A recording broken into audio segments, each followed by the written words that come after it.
To politics here, because Nigel Farage has been defending his decision to return as UKIP's leader just 3 days after resigning. He says he stood down as promised after failing to win a seat at Westminster, but he has been persuaded to change his mind by his party.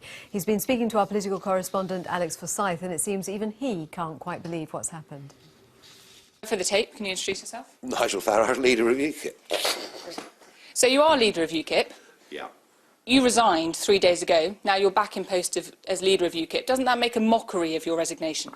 No, I resigned. I said I'd resign. I turned up to the NEC meeting yesterday with my letter in my hand, fully intending to carry that through and to put a sort of caretaker administration into place, which I proposed to our NEC, who unanimously said they didn't want me to do it. But more than that, presented me with petitions and signatures from and statements from candidates up and down the country saying no, it would be a bad thing for UKIP, we're united behind you.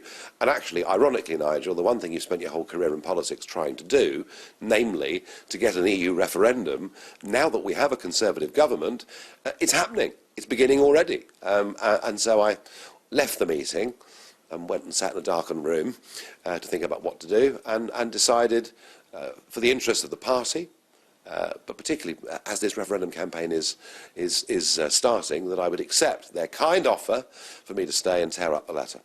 You portray yourself as a man of the people, a politician that keeps his promises when others don't. That just completely undermines all of that. It undermines your credibility as a man who keeps his word. Well, I did keep my word. For 3 days. I said publicly I was going, and I was a bit surprised. I mean, in any political party, it's very, very rare for a national executive to be unanimous about something. I certainly hadn't expected it, and I hadn't expected the warmth of feeling, and quite frankly, emotion that was expressed from that meeting to me. So if the elected representatives of our membership are unanimously behind me staying and think it's a mistake for me to go, then I did tear that letter up, and it wasn't what I expected to do yesterday at all.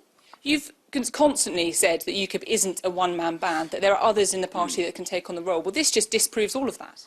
No, it doesn't disprove it, but what it does show is there is very, very strong support for my leadership, and there is a feeling within UKIP and within the NEC that given the extraordinary events of that general election, this dramatic swing that happened towards the Conservatives for fear of the SNP, that in those circumstances, for us to have got 4 million votes actually was an incredible achievement. And there's also a feeling that we fought the most positive campaign of all of the big parties. So actually, UKIP, far from being downbeat about only getting one person over the line under first past the post, UKIP actually is feeling very bullish, slightly angry at the electoral system, demanding change, but believe you me, the party's not going away. It wants me at the helm. Nigel Farage. Now it's 11 minutes.